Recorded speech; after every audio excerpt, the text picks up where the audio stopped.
Hello, friends. I'm Shelley Clough, and today is day 8 of 12 days of Christmas tags. I hope you've been enjoying this series. If you haven't seen the other ones, go ahead and check out the playlist for it. But today we are painting these fun candy canes. So I will go ahead and dive in and then just show you some of my materials as we go. I'll leave those kind of visible so we can see what we're working towards. I just have a pre-cut tag. This is from just regular Canson XL watercolor paper. And then I use this tag punch to punch it out. And I have that linked below if you'd like. And then I just lightly sketched a candy cane shape on this tag. So the first thing that I'm going to do is dive in with some shadow. So see on the inside of these candy canes, we have some shadow that makes it look round. So we're actually going to lay that down first. So I just have my size 4 Cotman brush that I'm going to be using for this. And I'm going to go into this color Payne's Gray and just make a little puddle of that and water it down quite a bit. I don't want that to be super dark. I'm just going to add a pretty good amount of water, and then I'm going to take my brush and run it along this inside edge. Just like that.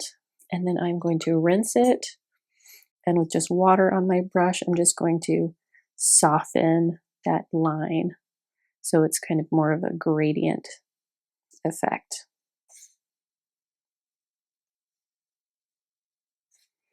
And I'm just going to go over that one more time with the gray to make sure that it's deep enough once it dries.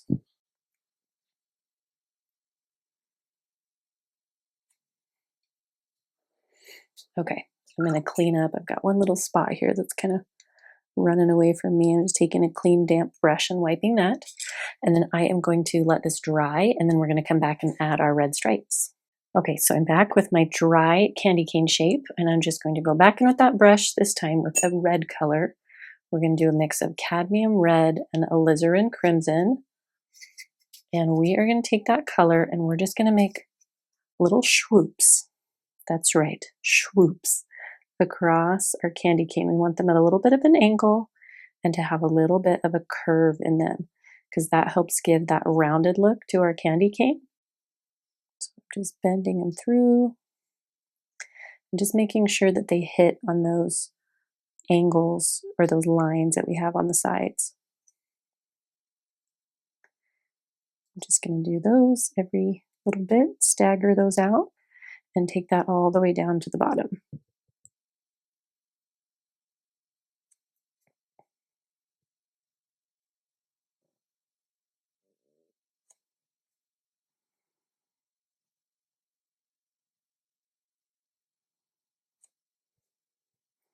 I think I've got room for one more. Straighten that one out. Okay, and then if you want to, you can add just a little bit of extra color on the inner portion of those lines. It just helps to add to that sort of shadow effect. One more thing that you can do if you'd like is you can take your brush and with a very light touch, take a little bit of Payne's Gray and just ever so slightly kind of trace along the outside. Even picking up your brush here and there, it just helps to really carve out that shape a little bit better. So I'm just kind of going through and doing that. And if it's a little outside of what you traced, that's okay too. So there, I pulled my shape out a little bit more. And now we are ready for a punch and string. So I'm just going to take my hole punch. This is again a little smaller than normal, unnecessary, but I like it. And punch my hole. And then I have my cute candy cane twine that I'm just going to take 6 or 8 inches of and snip. And then I fold that in half. Take the part I folded, and I'm going to stick that through the top. And then I've got a loop and tails. I'm going to stick the tails through the loop and pull. And there you have it. There's a cute little candy cane tag. Go ahead and subscribe to the channel. I would love it if you did that. We've got more tags coming up. I'm also going to be doing some Christmas cards and all kinds of fun watercolor content. I'm so grateful to you for being here. Thanks so much for watching, and we will see you all in the next video.